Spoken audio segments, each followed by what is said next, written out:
Já estamos de volta para o segundo bloco do nosso programa Santiago Entrevista, recebendo hoje Nadab Avelin, ele que é secretário de Meio Ambiente aqui em Sete Lagoas, está aí na luta, né, para a reabertura do Parque da Cascata e, né, tendo o apoio de muita gente legal, muita gente bacana, mas também tem muita gente aí querendo infernizar a vida dele aí com os fake news, com as fotos, com, né, logo já a inauguração, no primeiro dia, já foram lá e fizeram umas fotos lá de várias coisas lá e colocaram aí na rede, detonando praticamente o trabalho que foi feito.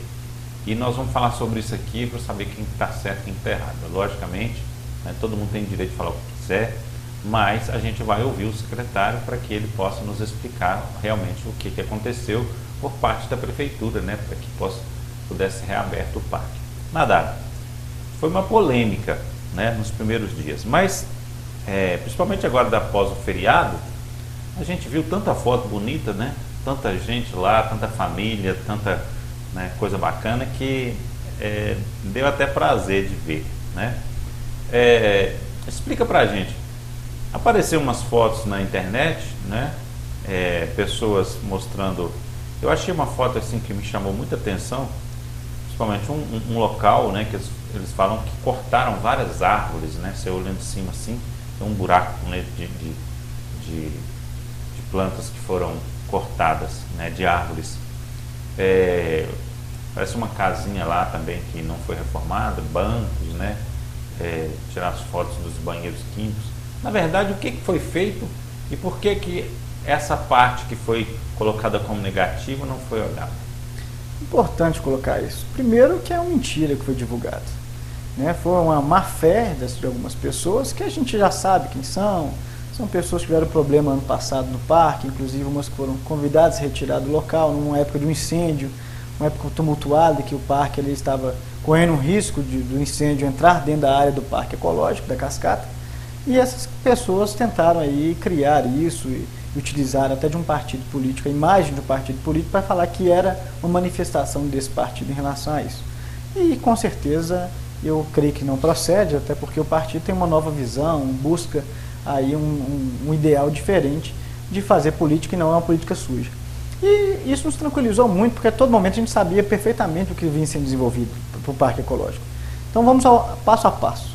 Em 2017, né, quando o prefeito Leone assumiu o mandato, nos pediu que priorizasse os pontos públicos que pudessem buscar revitalização e buscasse a reabertura do parque. O Parque Ecológico da Cascata, na época o Parque da Cascata, ele pertence à Celtur. A Celtur há um problema judicial que se arrasta desde o mandato anterior, se arrasta para esse, que é com a Embratur, que é um órgão do governo federal, que é sócio da Celtur, e que há uma questão judicial. Encerramento da Celtur, as contas da Celtur, a Embratur cobrando aí umas questões e cada um falando uma coisa judicial. Isso impediu a reabertura de imediato, porque a gente precisava de um posicionamento da Procuradoria, precisava de um posicionamento jurídico, para saber se o parque poderia ser aberto e por que ele tinha sido fechado. Até então, porque a gente não tinha esse conhecimento. Então, enquanto isso tramitava essa questão jurídica, a gente reuniu com o IBAMA, reunimos com o IEF, buscamos vários parceiros para saber, por exemplo, manejo das capivaras que lá existem, né? As capivaras saíram da Boa Vista, qual o procedimento que, para minha opinião, tinham transferido um problema da Boa Vista para o parque. Então, tudo isso foi levantado. Então, hoje a gente tem, por exemplo, o veterinário nosso, que é o veterinário Bruno, que acompanha toda a questão ambiental, é responsável pelo curral municipal, ele acompanha mensalmente as capivaras que estão hoje no Parque Ecológico da Cascata, que são 5. Temos 5 capivaras lá, elas são todo mês, é obrigatório a gente tem que encaminhar um relatório ao IBAMA da situação da saúde delas, como elas estão, tudo isso é feito, fotografado, com os exames, o Bruno acompanha isso. Então a gente tem um controle do ecossistema também ambiental muito grande, muito rigoroso nesse sentido, que a gente precisa isso e não é mais do que a nossa obrigação, que a gente deve fornecer mensalmente ao IBAMA. Então o IEF, também no ano passado, nós assinamos um convênio, nós vamos cercar, são 6 quilômetros de cerca no Parque da Cascata, vamos isolar o parque, fazer um aceiro duplo, para garantir que um eventual incêndio não adentre do parque, porque é uma mata que a gente tem bem conservada, a gente tem muitos animais lá que frequentam, que habitam o parque. Então esse foi o primeiro ponto, a gente rever todas essas questões. Protocolei no Ministério do Meio Ambiente, ainda no ano passado, um novo projeto para o parque, voltado a um parque ecológico, com arvorismo, né, com todo algo ligado realmente à educação ambiental, porque eu passei a infância praticamente ali. A gente sempre, quem é daqui de Sete Lagoas sabe, você vir subir com as escolas, fazer um piquenique, plantar uma árvore, a importância da preservação passa pelas escolas, passa por essa educação. Então eu passei muito por isso e eu acho que a gente tem que entregar para essa nova geração, que aí é só o WhatsApp, internet, que existe uma natureza, um lugar tão lindo e bonito em Sete Lagoas, que você pode contemplar a natureza, você pode fazer uma caminhada, você pode fazer várias atividades aí, e justamente isso que você falou. Nos encantou muito que a população abraçou o parque. Esse era o principal objetivo, reabrir o parque. Muitas críticas a gente sabe que sempre vão existir e são fundamentais.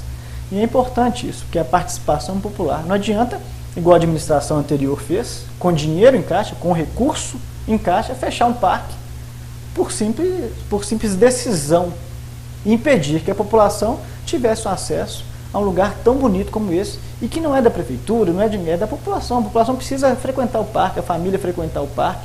Isso é importante. Agora, você fechar a visitação com dinheiro, o difícil é você reabrir sem dinheiro, que foi o que nós fizemos. Então não houve desperdício de dinheiro público, nós utilizamos a mão de obra própria da prefeitura, recebemos doações das tintas, doação de cimento, muita coisa que foi utilizada, a grande maioria foi doada.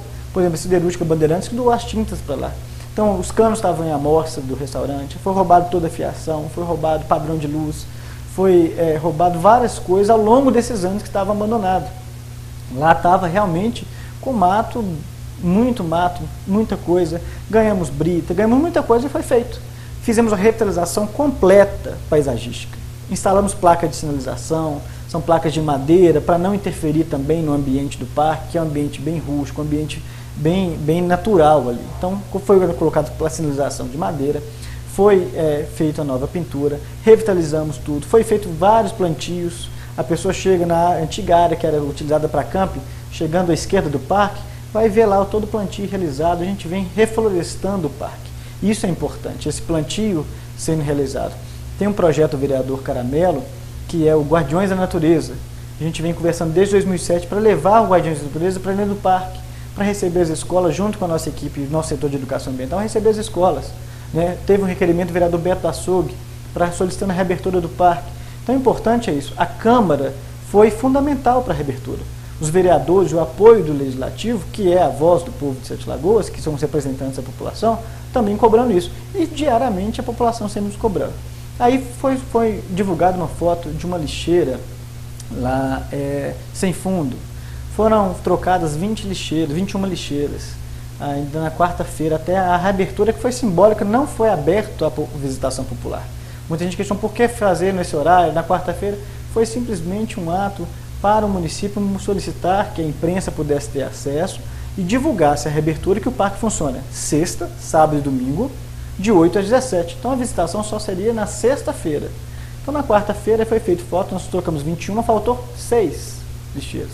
Tiraram justamente os utilizantes de má fé daquela lixeira que ainda não tinha sido trocada. As lixeiras já estavam todas nos locais, todas pintadas, prontas para feita a troca. Então isso em momento algum isso interferiu no parque.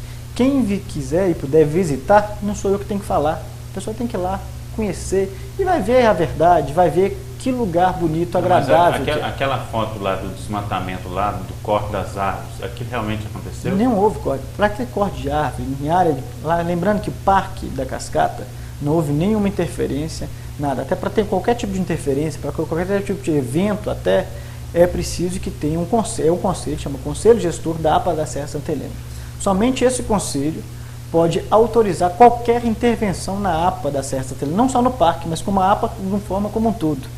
Essa foto que está circulando, eu nem tenho conhecimento dela, mas não houve nenhum desmatamento disso. Principalmente ainda mais no Parque da Cascata, que é intocável. É intocável, é um local que você não pode fazer nenhum tipo de corte de árvore. As árvores que foram retiradas de lá, por exemplo, que foram 4, são as árvores que caíram no meio da trilha. São árvores que já com queda natural, com chuva, com ventanias, mas ainda mais do que isso, ainda colocamos e plantamos muito mais, que é o que a gente precisa fazer. E lembrando que árvores nativas. Nós não podemos levar novas espécies, espécies exóticas. As espécies exóticas, igual foi colocado o jasmim manga, que é uma árvore que dá uma flor muito bonita, foi colocado na área do gramado, na área de jardim, mas na mata nativa deve ser preservada em todo o seu rigor. Então isso a gente sempre cuidou. Aí foi divulgada uma foto de uma casinha, né, uma parede quebrada. Essa parede não tem nada a ver com a estrutura do parque, não impede a visitação em momento algum. E está escrito lá, pintado na frente dela, futuras instalações de ponto de apoio para trilheiros. O pessoal de bike, o pessoal de moto vai ter um ponto de apoio dentro do parque, ali com estrutura, às vezes tem um pneu, alguma coisa que precisa resolver, trocar, vai ter uma estrutura para eles ali. Por quê? A gente precisa gerar um movimento do parque, porque os trilheiros, tanto moto quanto os bikers, eles ajudam muito a brigada de incêndio, ajudam muito a gente nisso. Ó, tem uma pessoa estranha ali no parque, tem uma pessoa tentando quebrar, o fulano está ali desmatando. Então tudo isso, ele sempre nas trilhas, não adianta a gente proibir. Muito se fala que é um absurdo, não pode ter moto, não pode. Vai adiantar o que a gente proibir? Não é preferível um consenso, não é preferível um diálogo, não é preferível chamar todo mundo a participar, todo mundo a preservar? Então vamos definir as trilhas de moto, vamos definir as trilhas de bike, vamos definir o prazo. Então elas vão ser utilizadas de tanto a tanto. Determinado período fecha para conservação, reabre uma outra. E eles ajudam em contrapartida da conservação, estão dispostos a isso. Conversei com diversos motoqueiros, conversei com diversos ciclistas. O importante é trazer a população para dentro do parque. Esse é o principal objetivo, reabrir o parque para que a população possa frequentar e ajudar, ocupar e proteger. É o mais viável que eu vejo, a gente precisa disso, é diálogo. Então, nem sempre as pessoas estavam acostumadas com esse diálogo, né? A gente tem historicamente diversos pontos que não existia esse diálogo. Hoje não, estamos abertos a isso, precisamos realmente ocupar. Essa casinha que colocaram, tiraram a foto interna dela de má fé, mas não mostraram que era uma futura instalação, que essa casa, ninguém relatou que essa casa só funcionou em 88 e 89, 28 anos sem uso. O parque foi, mesmo com o parque aberto, ela não teve nenhum impedimento da visitação. Isso é importante frisar. O que está previsto para melhorias com o passar do tempo agora? Igual, por exemplo, o restaurante. Por exemplo, o restaurante está em licitação. Muito questionado também a questão do banco. Tiraram a foto dos banheiros químicos. Os banheiros químicos estavam lá no dia da inauguração, que o parque não estava aberto à visitação. O parque abriu na sexta-feira. Foram os banheiros que foram utilizados para fazer a limpeza das trilhas. Os banheiros eram alocados nessas trilhas. O pessoal não tem que ir para a trilha, sai lá da trilha e usar o banheiro. Sai de outro ponto distante do parque para usar o banheiro. Então, esses trilhos, esses banheiros, a Codezel sempre utiliza esses banheiros para os próprios servidores. E não tinha sido retirado do local. E o banheiro em si, ele foi consertado, porque muita gente fala em reforma. Em momento algum, nós divulgamos reforma no parque. O parque não precisa de reforma. Ele precisava de estrutura, ele precisava de condições de visitação, ele precisava de uma limpeza, que realmente é uma limpeza bem eficaz. E realmente, o que? A pintura, adequar os espaços, foi feito 2 praças lá, revitalizadas, colocamos grama, plantamos grama, revitalizamos todo o espaço para que seja possível a visitação. O estacionamento foi ampliado, então tudo isso foi realizado. Então é importante frisar que o que estava lá, no dia não teve nada que impeça, e foi utilizado realmente de má fé nesse sentido, e se espalhou para a cidade, e hoje a gente não precisa nem colocar o que está sendo feito lá, como está lá, basta a população ir lá e ver, e o que aconteceu. As famílias tomaram conta do parque, ocuparam o parque, protegendo, fazendo selfie, tirando foto, e essa divulgação se deu e mostrou, caiu por terra tudo aquilo que tentaram manchar o parque, achando que ia atingir A ou B. Vai atingir a própria população, atingir a própria Sete Lagoas. O parque é da cidade e não pode ficar mais fechado. Então, nosso primeiro ponto foi isso, abrir o parque. E a partir daí, buscando parceiros, buscando pessoas que querem ajudar. Tinha um relato, até no Instagram do parque, não foi criado no Instagram do parque, para ser uma mídia, que a gente precisa, por exemplo, tem um enxame de abelha, no sábado, precisou fechar a trilha da nascente. Então, qual a comunicação mais rápida que a gente precisa? A pessoa está no parque, ela vê no Instagram na hora, foi publicar, ó, a trilha da nascente está fechada. Porque o enxame. E lembrando que é o habitat natural desses animais. Nós somos apenas os visitantes. Então, foi proibido churrasqueira, é proibido. Então, a diferença do Parque da Cascata para o Parque Ecológico da Cascata são grandes. Por quê? É um parque ecológico, voltado ao ecoturismo, voltado à visitação familiar, à contemplação da natureza, a preservar os animais que ali habitam.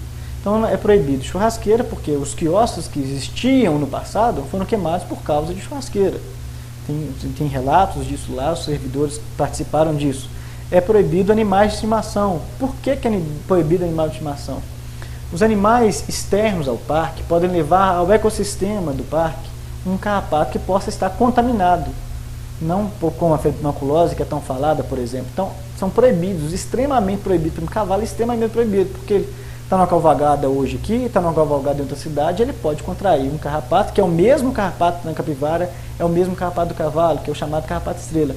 Esse carrapato ele tem que estar contaminado com a febre maculosa. Lembrando que a febre maculosa, ela tem que ser notificada às secretarias de saúde. A última notificação que a gente tem, acho que em Minas, é em 2005, salvo engano, não tenho certeza. Mas esses casos não foi em Sete Lagoas, então não há registro desse caso. Você tem que ter um registro para justamente ter esse cuidado. Então todos os cuidados estão sendo feitos pelo nosso veterinário Bruno, que é o responsável por isso. Vem acompanhando, não há nenhum problema nisso. Riscos sempre existem no parque. A gente tem cascavel, tem muita cobra, tem muitos tipos de animais que realmente uma criança, as famílias, por isso que é proibido. Você sair do percurso das trilhas, adentrar a mata, é proibido você ir também afugentar um animal, tentar cutucar um animal ali, ele está no habitat dele, está ali para visitação, contemplação e utilizar realmente os locais que estão realmente propícios a essa habitação. Então esse cuidado tem que ser feito pelas famílias, pelos pais. E a gente está ali sempre para alertar. Temos uma brigada 24 horas no meio do parque, com ambulância, 24 horas à disposição, para quem fazer uma caminhada. A gente vem atendendo ciclistas, vem atendendo pessoal que às vezes cai, machuca numa trilha, uma coisa ou outra, pessoal de moto. A gente vem atendendo todo mundo. São feitos monitoramentos também com drone, com segurança, são feitos monitoramentos com motos, rondas com motos, para que a gente possa aí impedir qualquer tipo de incêndio, preservar muito essa mata e também atender a população que ali frequenta, garantindo segurança, garantindo o bem-estar da população que está frequentando o parque.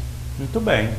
Tá aí, ó. A explicação tá aí, né? Tá tudo funcionando. Lógico, tem alguns riscos, né? E aí vai do cidadão. O cidadão tem que saber se comportar, porque se ele se comportar errado, quem pode ser prejudicado é ele mesmo.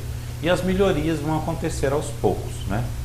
Mas eu ressalto, né, como o Nadab falou, que é importante sim as críticas, né? Você que tem aí o seu Facebook, você que também vai no parque, é interessante que você também faça suas críticas quando você ver alguma coisa errada ou quando você tem alguma sugestão também, né? Procure não só colocar lá na internet, né? Não só colocar no Facebook, no Instagram, né? Procure também o secretário, procure a secretaria e leve a sua mensagem, porque aí dessa forma, como o Nadab diz, né, o diálogo estando aberto, todos podem ganhar com ele. Né, é importante esse canal de diálogo. Por exemplo, um pai visitou o parque nesse final de semana e foi um relato que nós gostamos demais, que ele relatou que ele foi levar a filha para mostrar o moinho que tinha lá e tudo, e ele pegou e falou: eu quero ajudar a revitalizar esse moinho. Então ele quer doar a madeira, quer ajudar a recuperar o moinho igual a forma que era o moinho que tem na trilha, que leva passando a trilha da Borboleta Azul, logo antes de chegar à trilha da Cascata. Tem um moinho lá e realmente nós vamos revitalizar em parceria com esse pai que teve lá e passou a infância do parque. Então muita gente tem gostado muito do parque e o nosso principal objetivo, quando eu vi o parque, a situação que estava de abandono, eu falei: gente, nós temos que realmente devolver o parque à cidade. E é o primeiro objetivo. Então bebedouro, a gente tem um bebedouro, importante falar, tem um bebedouro na portaria, todo mundo pode encher o seu squeeze, sua garrafinha. O restaurante está em licitação. Por que nós não licitamos antes? Parque abandonado, fechado há 5 anos. Se você abre uma licitação sem que gere uma demanda, o risco da licitação ser deserta é muito grande. A gente vem acompanhando isso no município, diversas licitações, como foi a da Ilha, diversas vezes, o Mirante, diversas vezes deu deserta, porque ninguém queria assumir aquilo. Então preferimos gerar a demanda, que hoje está mais do que notória na cidade, o comentário que é a abertura do parque, todo mundo querendo frequentar, e temos que atender a Lei 8.666 de 93, que é a licitação para exploração de espaço público. Nós não podemos definir quem vai para lá. É esse processo que vai definir isso. Então hoje a gente tem total condições e estrutura para receber a população e os turistas. Tem água, tem banheiro funcionando, as trilhas estão limpas, tudo bem cuidado, tem uma área ampla de visitação, todas as placas de sinalização instaladas, tem a brigada que garante a segurança, a guarda municipal também dentro do parque, lembrando que é sexta, sábado e domingo são os horários de visitação. Não paga nada para entrar no parque. Foi um dos nossos principais objetivos e que o prefeito colocou de forma para abrir, que seja gratuito, que a população não seja cobrada. E realmente a gente pode abrir, a visitação é gratuita para que todo mundo possa contemplar e passar um domingo em família, passar um domingo no parque, nada melhor do que isso. Então é o nosso objetivo. E muitas coisas virão. O projeto, a gente já tem uma pré-aprovação do projeto do Ministério do Meio Ambiente, retorno lá ainda esse ano, antes de encerrar o orçamento do governo federal, para verificar agora o segundo passo. Porque o primeiro passo já foi essa reabertura, já notificamos o Ministério do Meio Ambiente, já mostramos que ele foi reaberto, estamos encaminhando agora um novo relatório com a participação, o volume de pessoas que frequentam. A gente tem em média, aí, de estar tendo, no domingo nós chegamos a 1.200 pessoas. Esse acesso, a primeiro momento, está liberado. Mas a partir daqui uns 40, 60 dias, nós vamos restringir o número de pessoas dentro do parque. Porque nós não podemos também aí correr o risco de impactar ambientalmente a área. Então isso tudo nós estamos tomando muito cuidado. A prioridade é o parque e o meio ambiente. Nós estamos ali para visitar esse local e cuidar dele. Se a gente cuidar, preservar e todo mundo fazer a sua parte ali e contribuir para isso, a gente consegue manter o local aberto e ampliando cada vez mais os nossos serviços ofertados dentro do parque. Isso aí. Muito obrigado, né, por ter voltado aqui, pela sua explicação, né? Sempre que precisar, né, sempre ser à vontade. Né? Não, obrigado. Eu que agradeço. Aproveito para divulgar o Instagram do parque, para todo mundo ter acesso e a comunicação vem sempre dando resposta do tudo que eu preciso. É @ né, parque ecológico da cascata. Parque Ecológico da Cascata no Instagram, que o pessoal vai acompanhar lá. Muita gente marca o parque, a foto sai lá, replica lá. Lembrando também que o parque tem as duchas que estão reativadas desde o primeiro momento, foram divulgadas uma foto anterior a isso, que não condiz também com a verdade lá. E tá as duchas funcionando, as crianças sempre lá tomando uma ducha, tem a quadra lá também de areia, um campinho de areia. E aí cada vez mais ganhamos agora também um parque infantil de madeira do Corpo de Bombeiros. O Corpo de Bombeiros tem um parque, vai nos ajudar também, primeiro agradecer ao Major Christian por essa doação também. Então buscando isso, parcerias, é o Corpo Bombeiro, é a Guarda Municipal, a Brigada de Incêndio, a população, os pais que frequentam, que eu quero fazer isso, quero ajudar nisso, é o mais importante. Se a gente não tivesse essa reabertura, nada disso teria acontecido. Então o fundamental é isso. Então à disposição da população é que realmente todo mundo possa visitar o parque e explorar um local tão bonito quanto Sete Lagoas tem. Que bom, né? Quando a população se une para ajudar é muito melhor, né? Essa ideia de ficar só esperando o poder público fazer as coisas, isso aí já é coisa do passado, né? Está na hora da gente também fazer a nossa parte. Nós agradecemos a você que esteve conosco. Semana que vem a gente volta com mais um Santiago Entrevista, mais uma entrevista interessante para você aqui no nosso canal. E vamos deixar você agora com um pequeno vídeo que a gente fez com imagens lá do Parque da Cascata. Até o próximo programa então.